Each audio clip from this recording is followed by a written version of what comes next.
Some weather news. So today is the peak of hurricane season. We've actually had 13 named storms so far this year. So to talk about this more, we want to get over to meteorologist Brittany Van Voorhees.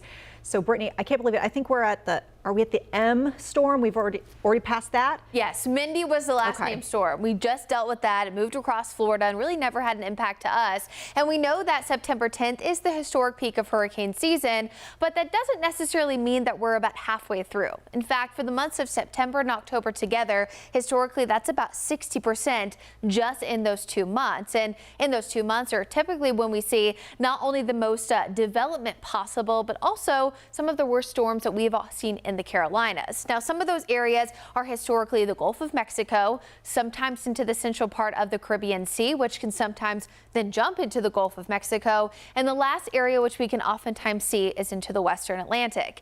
Now, some of these names you may be familiar with: Hazel, Hugo, Floyd, Diana, Gracie, Florence, and Matthew. All of these storms made landfall on or after September 10th. So oftentimes we do see some of the more active weather here locally in these 2 months. And while Brad, we're watching Larry in 2 areas of interest, thankfully here, not having to deal with any of that. And that's great news, Brittany, because we have had